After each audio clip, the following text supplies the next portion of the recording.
Oke, kali ini kita akan membahas mengenai, asam amino. Kita tahu bahwa asam amino ini merupakan, monomer dari protein, di mana, protein ini merupakan makromolekul yang sangat penting di dalam tubuh kita. Dia memiliki komposisi sekitar 20% dari, eee, mmm, makromolekul yang ada di dalam tubuh kita. Nah, pada materi ini kita akan mempelajari beberapa hal. Yang pertama itu adalah, eee, struktur asam amino, kemudian berdasarkan strukturnya ini kita akan membagi dia menjadi, beberapa kategori atau beberapa pengelompokan. Kemudian kita juga akan, membahas mengenai pengelompokannya itu berdasarkan, eee, kebutuhan kita, apakah kita butuh untuk mengintake dia dari makanan atau tidak, atau, hanya cukup disintesis dari tubuh kita saja. Nah, kemudian kita juga akan membahas mengenai, salah satu sifat dari asam amino ini, yaitu mengenai pH isoelektrik. Kemudian kita juga membahas ikatan dipeptida yang terbentuk antara asam amino, dan terakhirnya kita akan mempelajari pemanfaatan dari pH isoelektrik itu di dalam, kehidupan sehari-hari, yaitu pada purifikasi protein.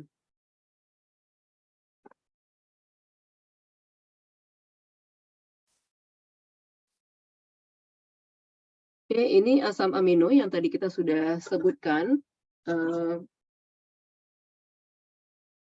Kalau asam amino ini nantinya, berinteraksi dengan asam amino yang lain, maka akan terbentuklah 2 asam amino yang berinteraksi dengan ikatan, peptida di antaranya yang nantinya akan kita bahas. Kemudian, eee, peptida yang terbentuk ini kita sebut sebagai dipeptida karena dia ada 2 buah asam amino. Kalau misalnya 3 buah asam amino, ini kita sebut dengan tripeptida, kemudian, eee, tetra, dan seterusnya. Nah, kalau seandainya jumlahnya sudah sangat banyak, maka kita sebut dia sebagai polipeptida atau sebagai, eee eee, protein. Nah, ini adalah struktur dari asam amino. Jadi asam amino itu memiliki, backbone, ada N, ada C, yang kita sebut sebagai C alfa karena diberi ikatan dengan gugus karbonil, kemudian juga ada C lagi pada gugus karbonil. Nah, mmm,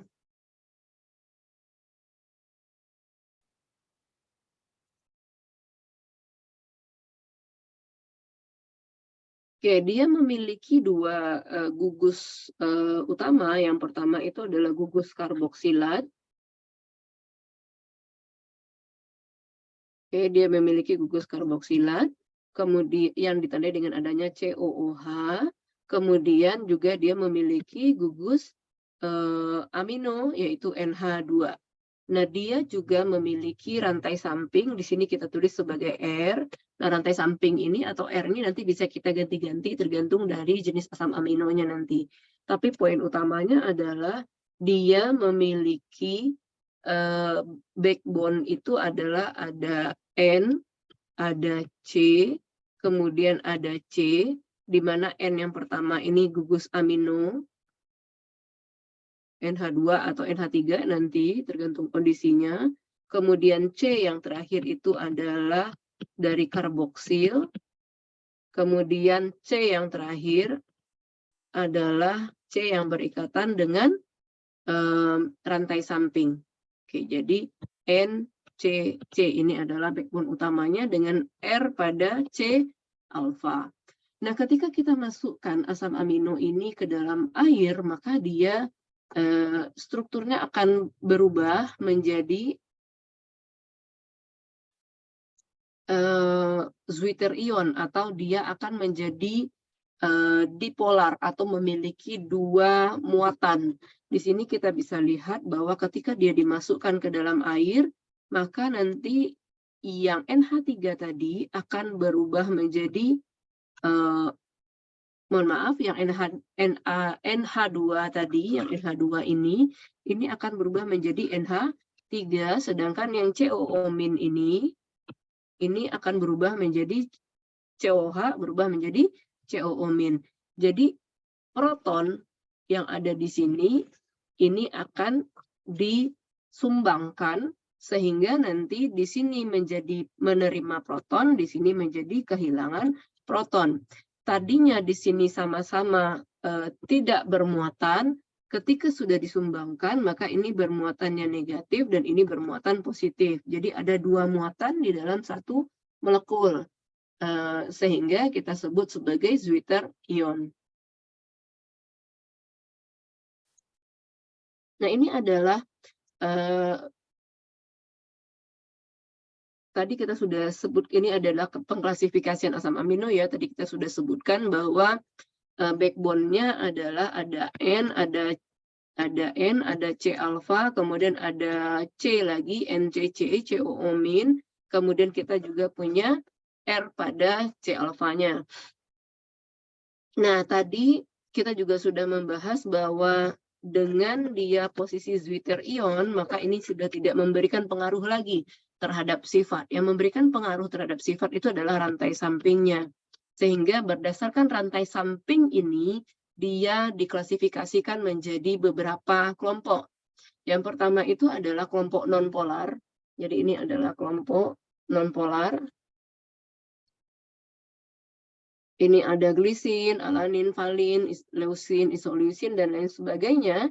Ini adalah bersifat nonpolar. Di sini kita bisa lihat bahwa ini ada H, CH3, ada CH, CH3 dua kali, dan lain sebagainya. Ini adalah senyawa-senyawa nonpolar, di mana senyawa-senyawa nonpolar ini tidak dia bersifat hidrofobik atau tidak berinteraksi dengan air.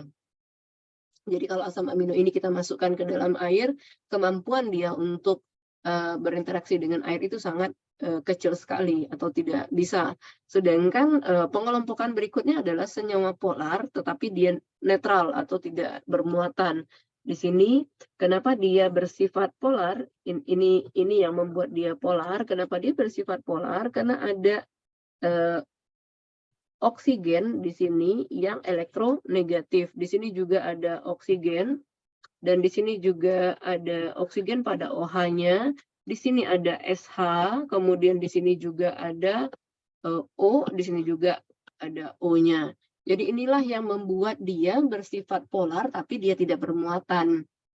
Kemudian yang berbeda dengan aspartat, glutamat, dia bermuatan negatif. Jadi O-nya ini itu bermuatan negatif, sedangkan yang di lisin, arginin, dan histidin dia bermuatan positif. Jadi N-nya ini bermuatan positif, ini juga dia bermuatan positif. Jadi dapat kita simpulkan bahwa yang memberikan muatan sebetulnya yang membuat dia terpisah-pisah terkelompok-kelompok itu sebetulnya berdasarkan dari rantai sampingnya, bukan kepada gugus fungsi awalnya, bukan pada NH3 dan COO- yang di awal tadi, tetapi pada rantai samping yang ada pada asam amino yang terikat pada C alfa tadi. Jadi ada asam amino yang bersifat nonpolar atau hidrofobik, kemudian ada yang bersifat hidrofilik. Kemudian yang hidrofilik ini ada yang hidrofilik itu berarti polar, kemudian dia bisa ada yang netral, kemudian juga ada yang negative charge atau bermuatan negatif, dan juga ada yang bermuatan positif. Nah, kemudian tadi itu adalah mengklasifikasian berdasarkan muatannya, berdasarkan kepolarannya. Nah, sekarang ini kita mengklasifikasikannya berdasarkan kebutuhan. Apakah kita butuh atau tidak untuk mengkonsumsi asam amino ini? Karena ada beberapa asam amino yang bisa disintesis oleh tubuh kita. Nah, beberapa asam amino yang dapat disintesis oleh tubuh kita ini adalah alanin, serin, asparagin, aspartat, dan juga glutamat. Ini yang di slide kita ini diwarnai dengan warna hijau. Nah, kemudian yang bisa disintesis ini kita sebutnya sebagai asam amino asam amino non-esensial. Non-esensial maksudnya, non itu tidak, esensial itu perlu. Jadi dia nggak perlu kita makan. Nah itu sebetulnya bukan berarti asam amino ini tidak dibutuhkan oleh tubuh kita. Dia dibutuhkan oleh tubuh kita, tapi tidak perlu harus kita asup. Nah itu intinya. Karena tubuh kita bisa membuat sendiri. Berbeda halnya dengan asam amino esensial. Nah kita masuk kepada kategori berikutnya, yaitu asam amino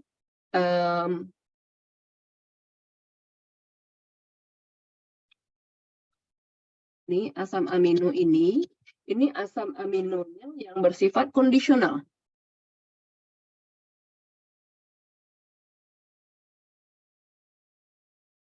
Kondisional esensial.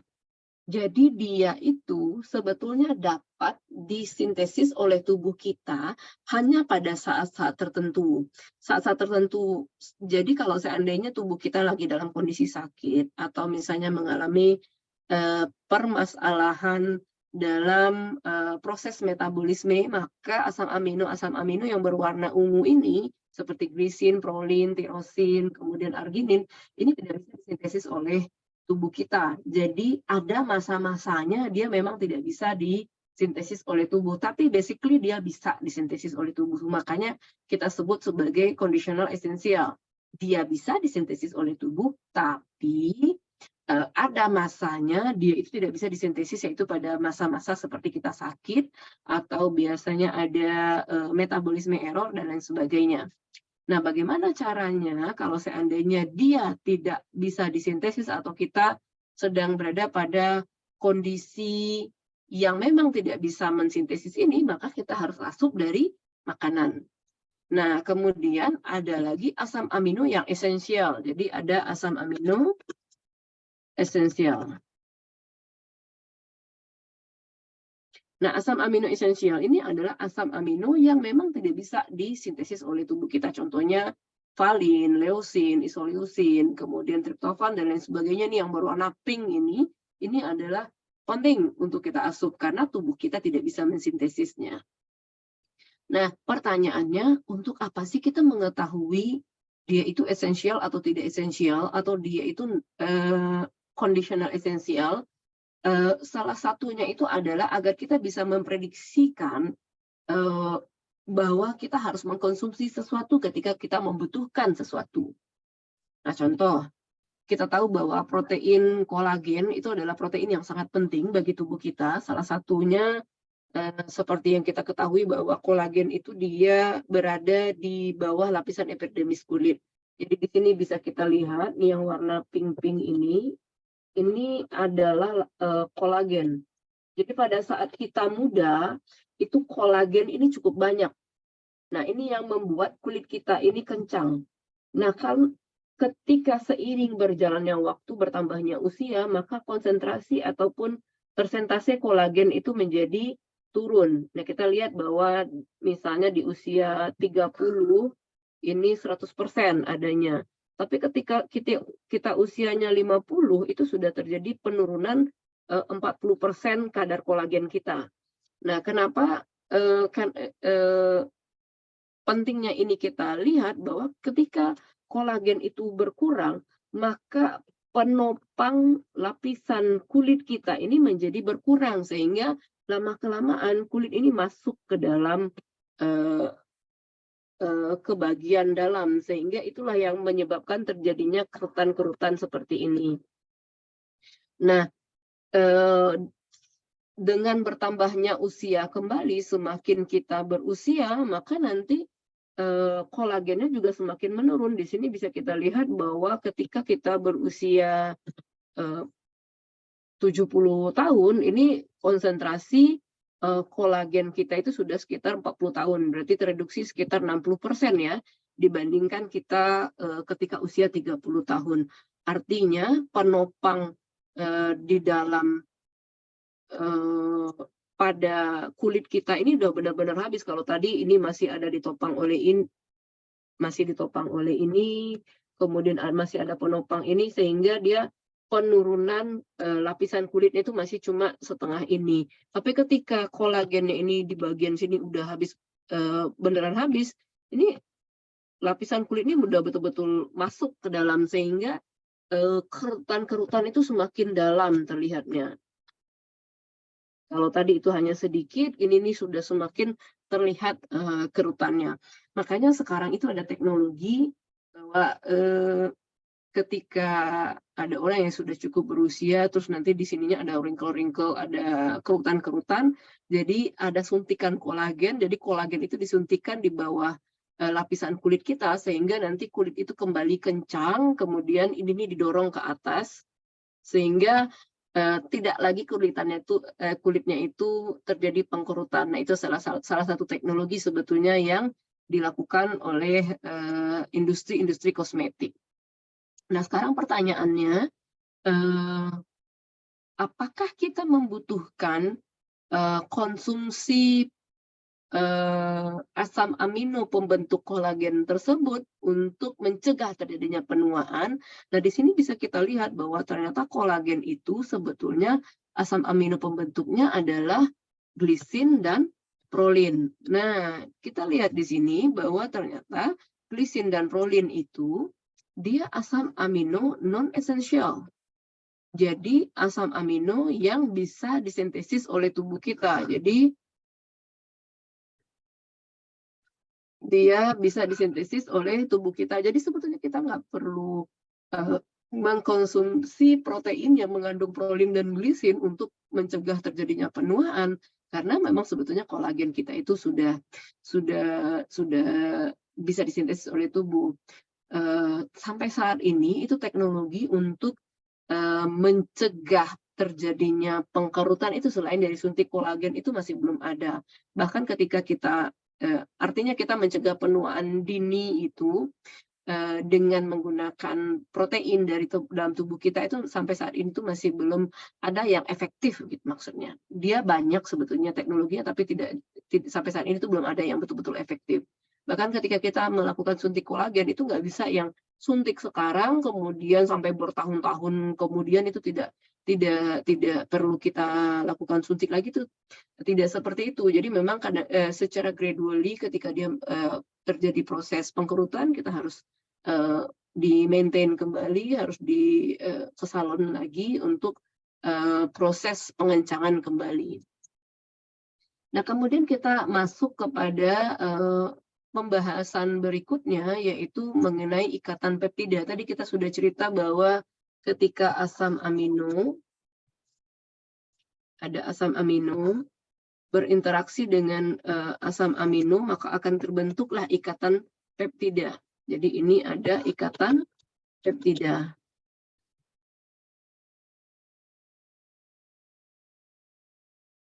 Oke. Nah, bagaimana proses terbentuknya ikatan peptida tadi? Kita ingat kembali bahwa ini adalah salah satu contohnya, ini adalah reaksi antara glisin dan alanin ya. Nah, kita tadi ingat bahwa ada NCC, kemudian di ini ada COOmin, kemudian ini ada NH3. Nah, ini kita coba pecah aja menjadi H, ini H, biar gampang lihatnya. Jadi ada 3H ya. Nah, cara mereaksikannya adalah satu atom oksigen ini akan berinteraksi atau berikatan dengan 2 proton atau 2 hidrogen dari NH3 tadi. Sehingga ini membentuk H2O. Kemudian C yang ini, ikatan yang ini akan berikatan, C yang ini, itu akan berikatan dengan,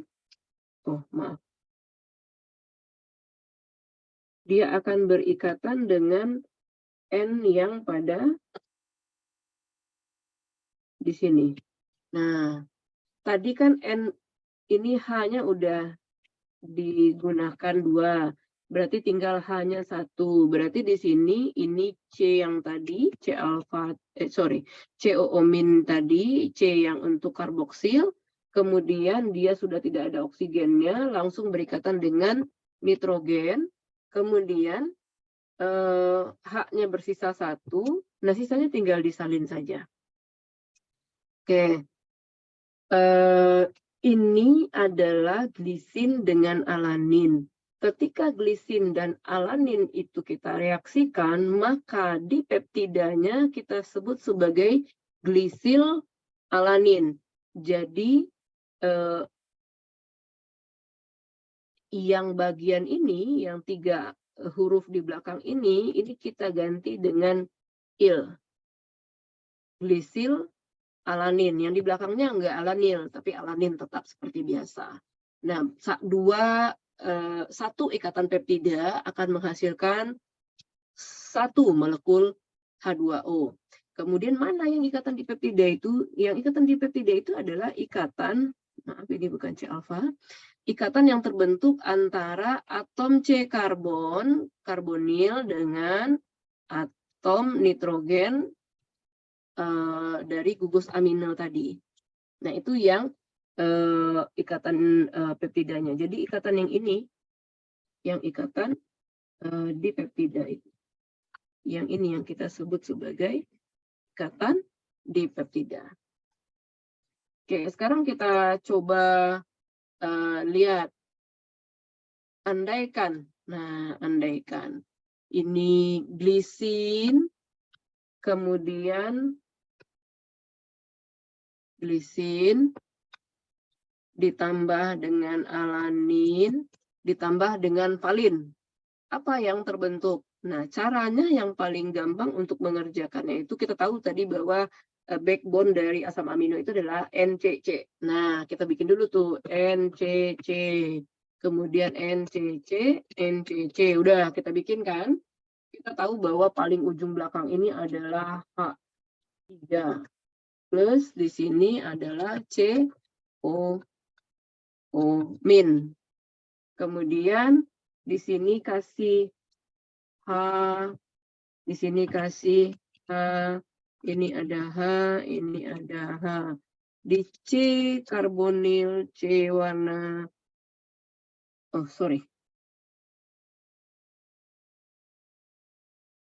di C karbonilnya itu kita kasih O. Ini kasih O. Nah, di sini ada H. Nah, yang kita harus ingat di setiap ini C yang karbonil ini ada R. Nah, untuk glisin itu R-nya adalah H. Nah, berarti kita tambahin aja H di sini. Ini ada H. Kemudian untuk alanin R-nya adalah CH3. Berarti di sini ada CH3. Kemudian untuk valin itu R-nya adalah CH3 2 kali. Nah, berarti ininya CH3, CH3. Nah, ini sudah jadi senyawa kita.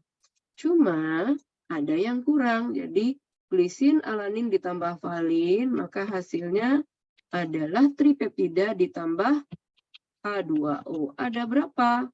H2O. Ingat bahwa ikatan di peptidanya 1, 2. Ada 2 ikatan di peptida yang terbentuk, berarti molekul H2O-nya adalah 2. Nah, kemudian bagaimana cara tata namanya? Nah, tata namanya kita tahu tadi dia ada alanin ya. Alanin berarti ininya ditambah menjadi ditambah IL jadi alanil. Kemudian ini ditambah lagi IL berarti alanil glisil valin. Nah, ini dia namanya. Alanil glisil valin. Jadi glisin tambah alanin tambah valin maka akan menghasilkan alanil glisil valin ditambah 2 H2O. Jadi kita ulang kembali ya. Cara pertamanya itu bikin dulu backbone-nya ada NCC, kemudian NCC, kemudian NCC. Ingat di setiap ini berarti ada ikatan dipeptidanya. Berarti ada 2 ikatan dipeptidanya, ikatan peptida maksudnya. Kemudian ada gugus karbonilnya di dekat ikatan peptida tersebut. Ini juga ada gugus karbonil. Kemudian ini ada NH3. Nah, sisanya tinggal dikasih aja di sininya ada R, ini ada R-nya apa? Jangan lupa tambahin di sini H-nya, di sini tambahan, di sini tambahan, di sini tambahan, di sini tambahan. Oke, dan jangan lupa di setiap nama peptidanya itu 3 huruf di belakangnya itu diganti dengan il, kecuali untuk asam amino yang terakhir. Nah, ini dia hasilnya. Nah, tadi kita sudah cerita mengenai struktur umum asam amino ya. Sekarang kita akan membahas mengenai sifat asam basa dari suatu asam amino tersebut. Nah, asam amino tadi seperti yang kita sebutkan bahwa ketika dia dimasukkan ke dalam air, maka dia akan membentuk Zwitterion ion, yaitu dalam ada 2 charge, ada 2 muatan, yaitu NH3, kemudian juga CO-min. Nah, sekarang ketika dia dimasukkan ke dalam larutan, tapi pH-nya kita atur. Nah, pH-nya kita atur. Yang Zwitterion ion itu tadi pada kita simpan dulu, kemudian yang saat ini yang kita atur itu adalah pH-nya. Jika pH-nya asam, nah kita balik ke senyawa, mohon maaf, kita balik ke molekul asam amino awal, yaitu NH2, CHR, dan COOH. Ketika kita masukkan ke dalam asam, di mana asam itu mengandung proton, maka nanti akan ada nanti molekulnya yang akan menerima proton. Nah, untuk ini sebetulnya kita harus balik dulu ke konsep asam basa Bronsted-Lowry.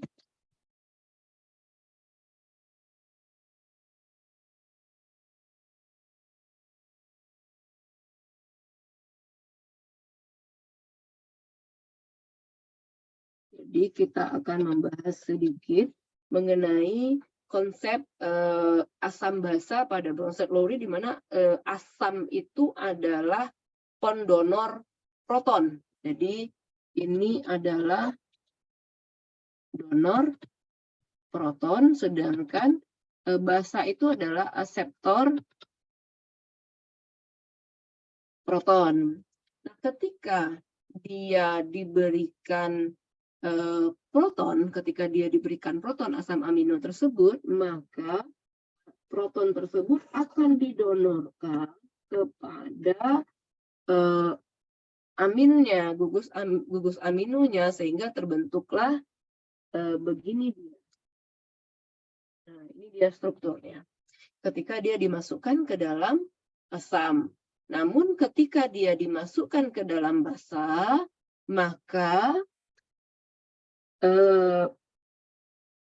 proton yang ada pada karbonil ini akan disumbangkan kepada OH- ini, sehingga dia menjadi bermuatan negatif. Nah, jadi di sini bisa kita lihat bahwa karbonil ini bersifat asam karena dia bisa mendonorkan protonnya, sedangkan gugus amino ini bersifat basa karena dia dapat menerima proton. Nah, poinnya adalah ketika dia dimasukkan ke dalam asam yang pastinya ada protonnya tentunya, maka proton ini akan didonorkan kepada gugus amino. Sedangkan ketika dia dimasukkan dalam kondisi basa, maka untuk menetralisir kondisi basa ini, protonnya itu nanti yang akan disumbangkan sehingga nanti mereka akan kehilangan proton. Nah, kemudian apa kaitan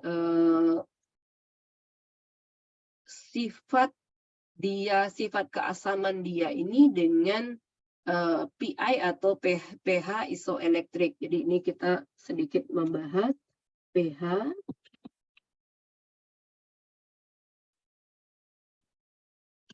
isoelektrik. Nah, pH isoelektrik ini adalah pH di mana asam amino itu bersifat atau bermuatan 0. Jadi dia tidak memiliki muatan lagi atau dengan kata lain dia muatannya itu 0. Nah, di sini bisa kita lihat contohnya glisin. pH isoelektrik itu tingkat menjadi PI. Oke, di sini adalah kurva titrasi asam amino. Ini adalah kurva titrasi glisin. Jadi glisin dititrasi dalam tentang beberapa variasi pH 0 sampai pH tertinggi. Kemudian didapatkanlah grafik ini.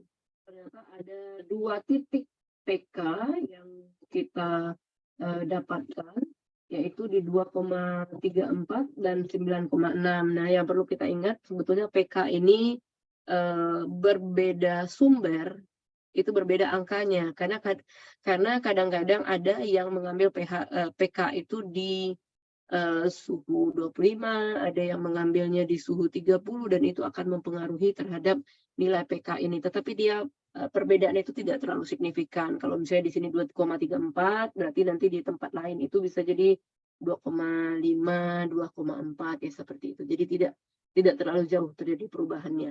Nah, jadi di sini ada 2 PK ya, ada 2,34 dan 9,6. Lalu untuk apa PK itu? Nah, kita kalau seandainya ingin mencari pH isoelektriknya, tinggal dibuat aja ada 2,34 sama 9,6. 2,34 dan 9,6.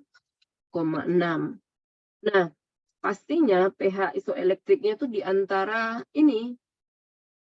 Sekarang kita coba ketika dia kan awalnya asam aminoglisin itu kan begini strukturnya.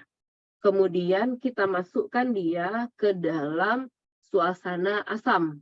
Nah, kita masukkan dia ke dalam suasana asam. Kita tahu ketika dia dalam suasana asam, maka dia akan terprotonisasi. Akan ada proton nanti yang disumbangkan kepada gugus amino ini, sehingga dia nanti di sini plus, di sini tetap CO-min. Nah, kemudian kita titrasi dengan basa, otomatis kita naikkan pH-nya dengan mentitrasinya dengan OH- atau basa.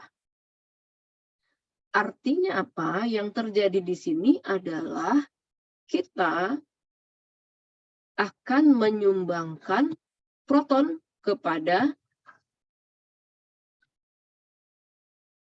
OH- ini, sehingga ini akan terbentuklah H2O, sedangkan yang struktur asam amino kita tadi di sini akan menjadi CO-, dan di sini adalah NH3.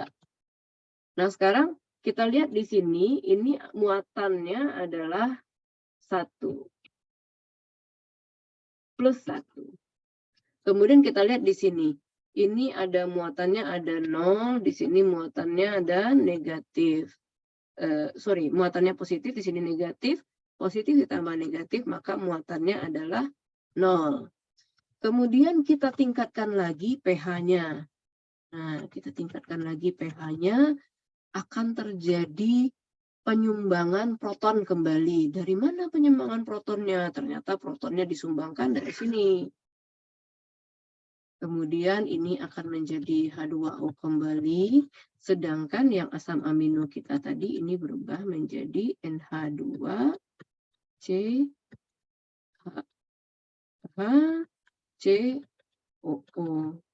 Min. Nah, sekarang kita lihat bahwa ternyata muatannya cuma tinggal 1, ada 1 min 1.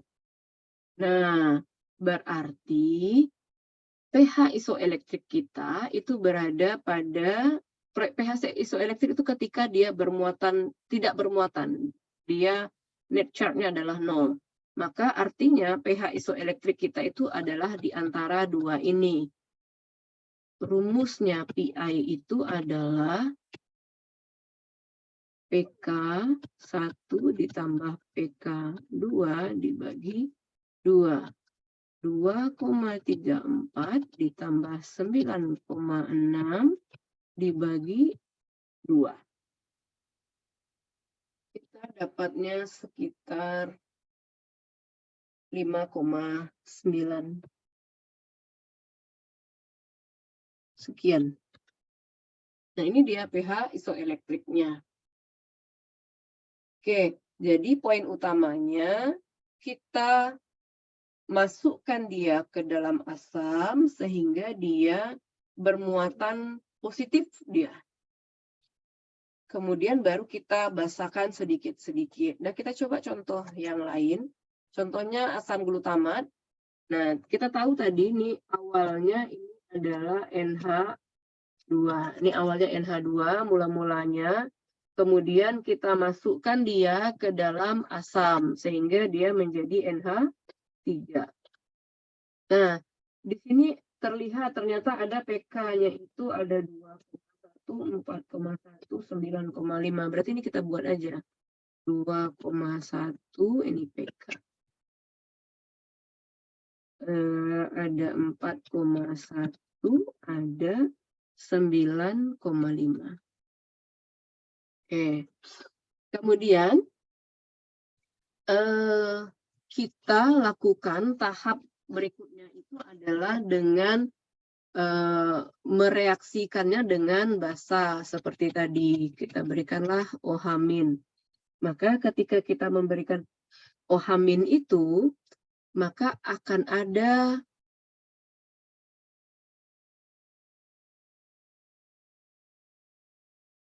donor proton kepada OH- kita, sehingga ini membentuk H2O, sedangkan yang asam amino kita tadi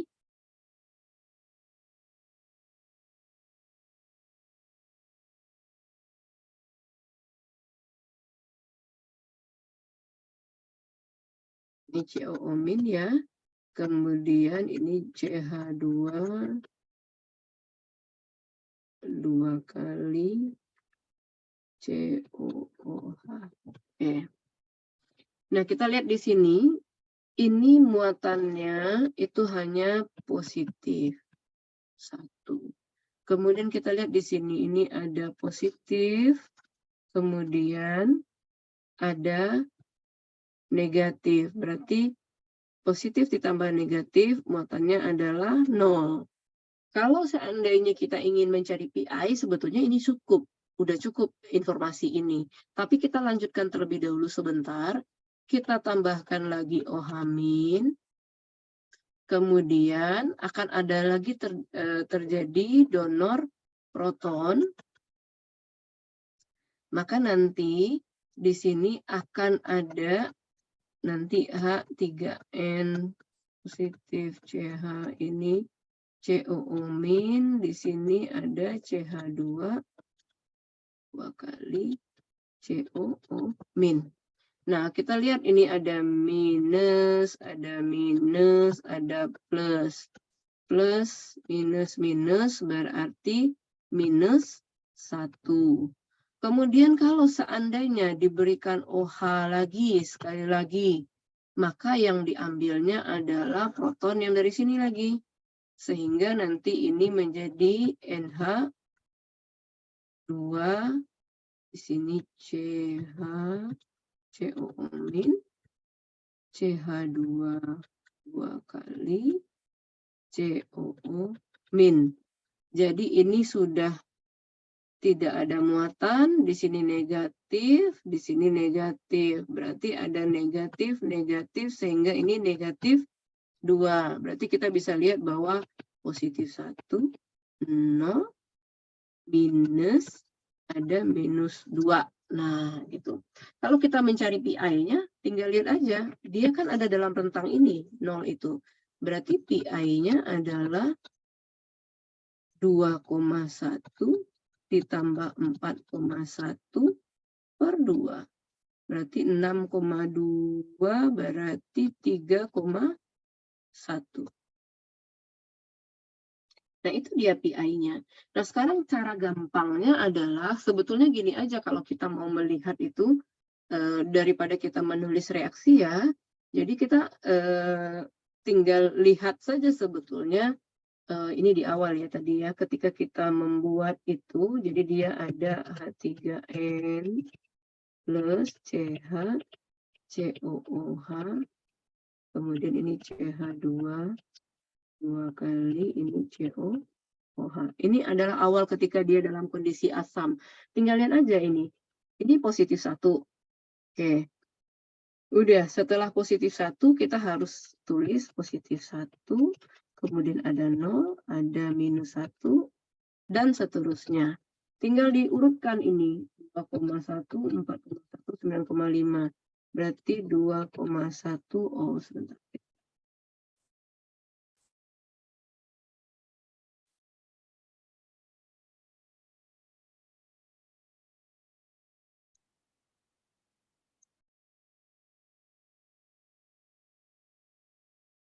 Oke, dari sini berarti kita mulainya. Kita bikin IPK-nya, kemudian ini net-nya, kemudian nanti kita cari PI-nya.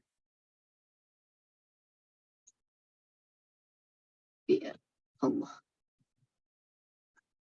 Ini PI-nya. PK-nya ada 2,1, kemudian ada 4,1, ada 9,5. Nah, kita tahu bahwa di sebelum ini, di sebelum 2,1 ada netnya ada plus. Berarti di sini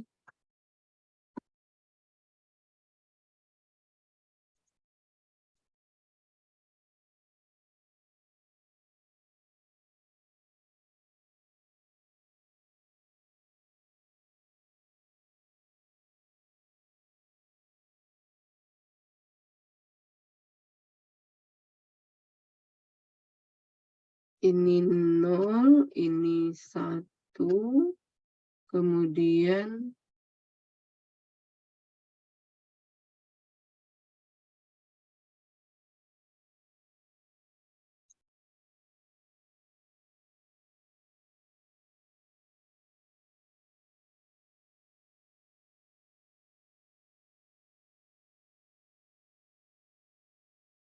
oke. Jadi sebelum 0,1 itu dia ada positif, kemudian di antara 2,1 dengan ini adalah 0, kemudian di antara ini dia adalah minus 1, kemudian pastinya di sininya ada minus 2. Nah, kemudian karena di sini tulisannya adalah angka 0 itu antara 2,1 dengan 4,1, maka jumlahin aja ini, kemudian dibagi 2. Nah, gitu cara paling gampang yang cepatnya untuk mencari PI itu. Tapi kalau misalnya kita diminta bagaimana perubahan dari molekulnya, maka kita memang harus buatkan ininya. Nah, ini adalah latihan terakhir kita. Nah, ini tirosin. Nah, kita lihat di sini bahwa tirosin itu PK-nya, ada PKA-nya ada 2,2, ada 9,1, ada 10,5 ya. Berarti kita tinggal buat aja 2,2, 9,1, kemudian ada 10,5. Nah, sekarang kita pakai cara gampang gitu. Kita tidak mempertimbangkan reaksinya. Kita lihat aja ini. Ini netnya bagaimana? Oh, ini netnya ternyata positif 1. Berarti ini positif 1, ini 0, ini negatif 2. Berarti PI-nya adalah 2,2 ditambah 9,1 per 2. Berarti ada 11,3 per 11,3 per 2. Berarti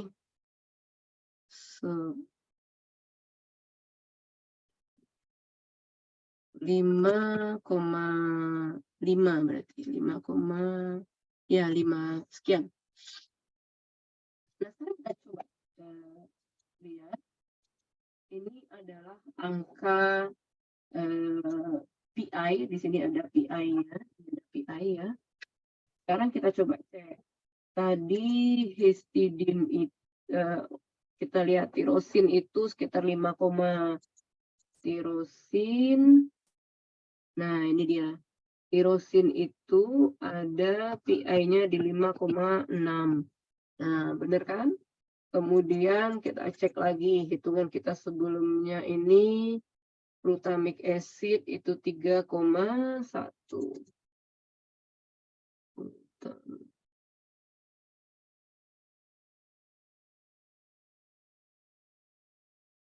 Oke, nih. Oke. Nih, glutamat. Nih, 3,2. Nih, beda nilai dikit, 3,1 berapa kita tadi ya, 3,1. Nah, kemudian nih glisin kita dapat tadi 5,9 sekian. Nah, di sini ternyata glisin itu 5,97. Nah, ini dia nilai PI. Nah, nilai PI ini memang agak sedikit bervariasi seperti yang tadi kita sampaikan bahwa kan nilai pKa itu kan agak sedikit berubah-berubah tergantung dari suhunya, sehingga suhu pada saat orangnya melakukan eksperimen, jadi nilainya agak sedikit berbeda-beda. Jadi ada beberapa buku nanti yang akan terjadi perbedaan terhadap nilainya. Nah, sekarang tadi itu kan yang kita contohkan itu adalah PI dari asam amino. Nah, sekarang kita coba bagaimana dengan PI dari peptida. Nah, ini kita contohnya itu 3 peptida yang kita contohkan di sini, yaitu lisin, glutamat, sama histidin ya. Nah, kita tahu tadi kita juga sudah ini kan ya. Ini ingat di awalnya kita bikin NCC dulu, kemudian ini NH3 plus, kemudian ini 4 NH3 plus, kemudian kalau tidak dilengkapi juga tidak apa-apa karena kita hanya untuk menghitung. Kemudian yang perlu kita lihat kembali ini glutamat ini apa namanya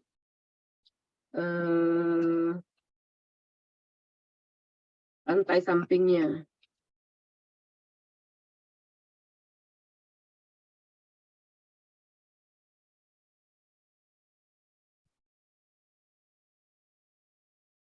Kemudian ini ya.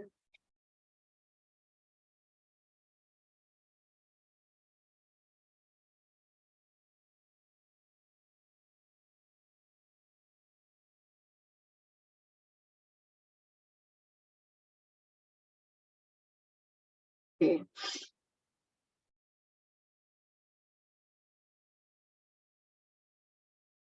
Nah, kita tadi sudah sebutkan bahwa semua yang NH3 ini sebetulnya NH2, tetapi karena di awal-awalnya kita harus memasukkannya dalam kondisi asam, maka kita berikan dia muatan atau dia protonasikan sehingga nanti dia menjadi bermuatan positif 2 ya.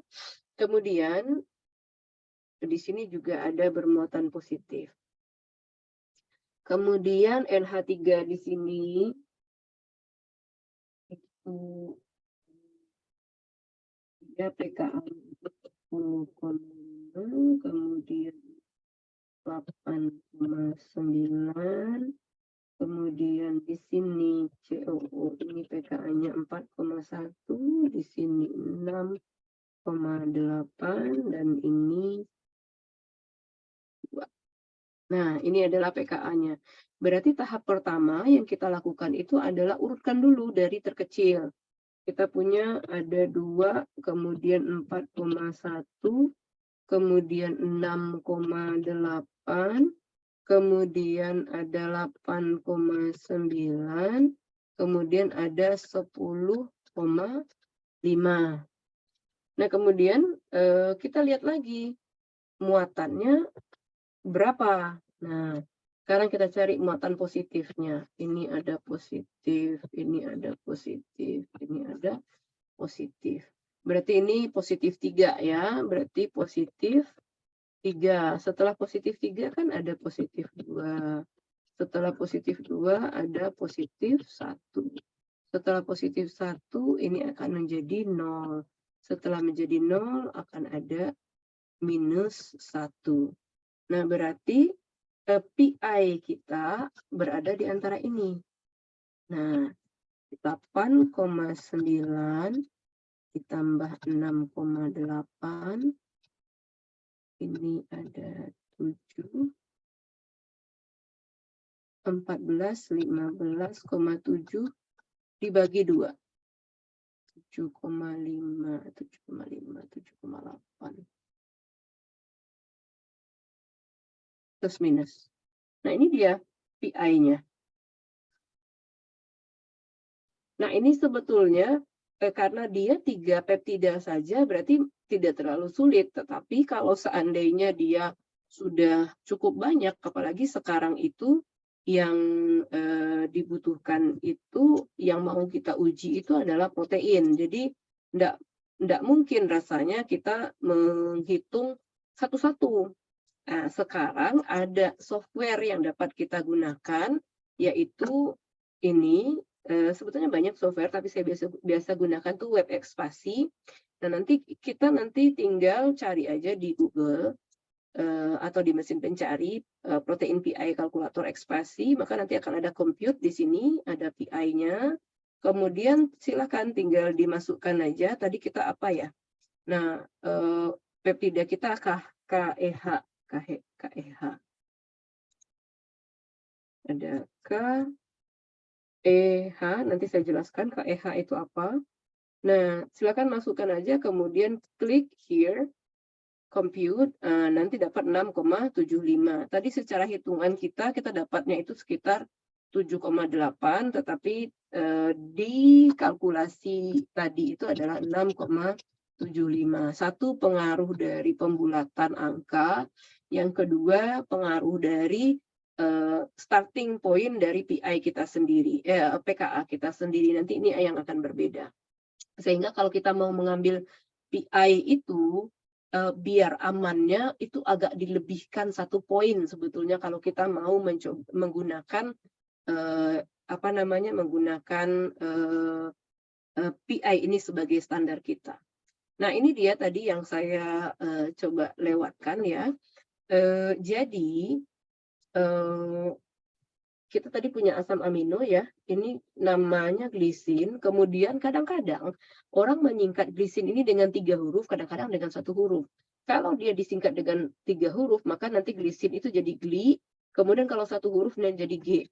Ini glisin ini ya G, kemudian alanin ini A, di sini ala. Dia jadi 3 huruf pertama diambilnya, kemudian di sininya A, kemudian prolin pro, kemudian di sininya P.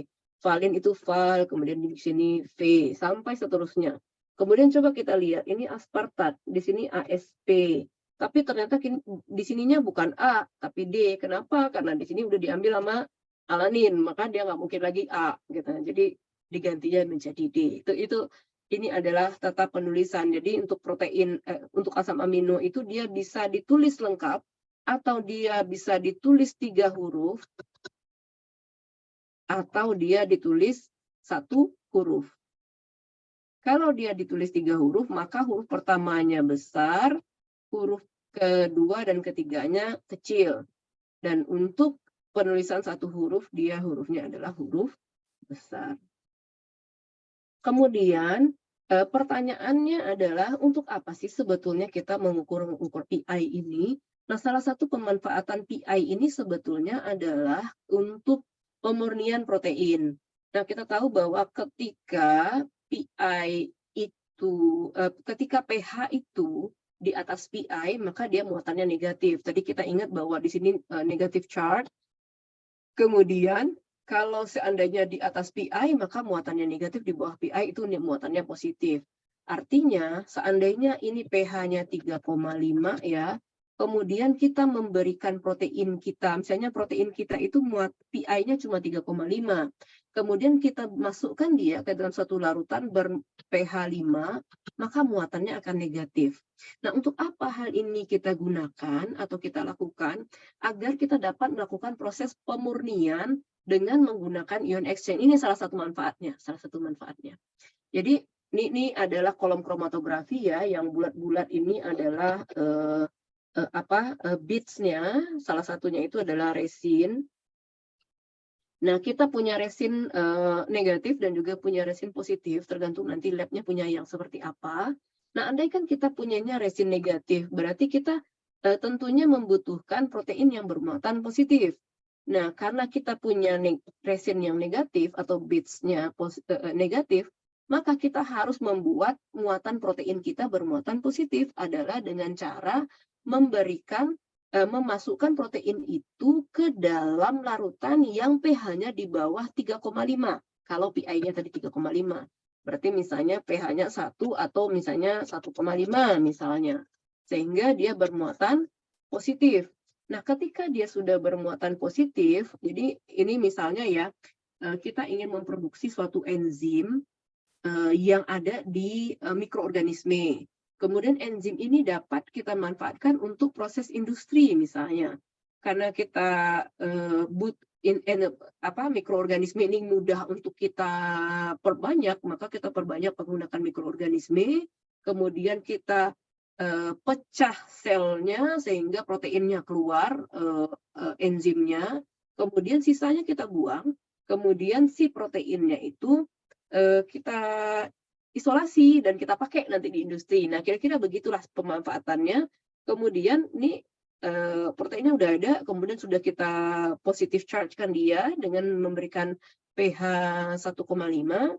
Kemudian tahap berikutnya adalah kita memasukkan dia ke dalam kolom. Jadi kita masukkan ke dalam kolom, karena kolom kita tadi bermuatannya negatif ya, maka nanti ketika kita memasukkan kolom, dia nanti akan berikatan dengan beads kita tadi, dengan resin penukar ion kita tadi. Kemudian ketika dia sudah dimasukkan itu, yang lain selain dari protein kita, ada mungkin yang bermuatan negatif di dalamnya, atau misalnya debris-debris dan lain sebagainya, itu akan keluar.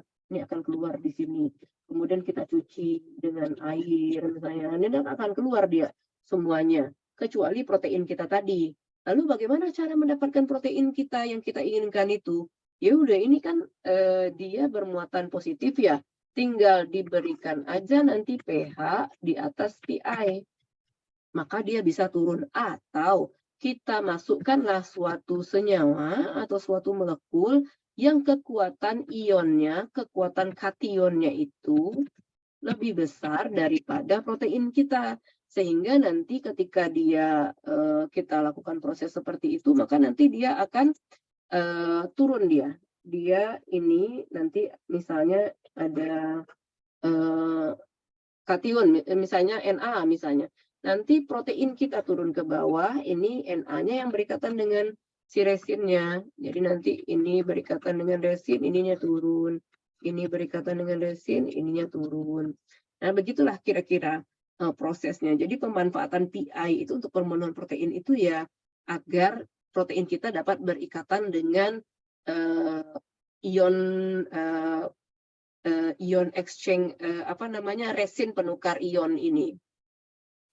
Oke, baik. Jadi itulah materi kita yang pada hari ini kita belajar mengenai asam amino, strukturnya, kemudian pembagiannya berdasarkan strukturnya dan juga berdasarkan kebutuhan kita, butuh atau tidaknya kita mengkonsumsinya. Kemudian juga kita belajar mengenai ikatan peptida, kemudian kita juga belajar mengenai pH isoelektrik dan implementasi pH isoelektrik itu di dalam pemurnian protein. Oke, semoga bermanfaat.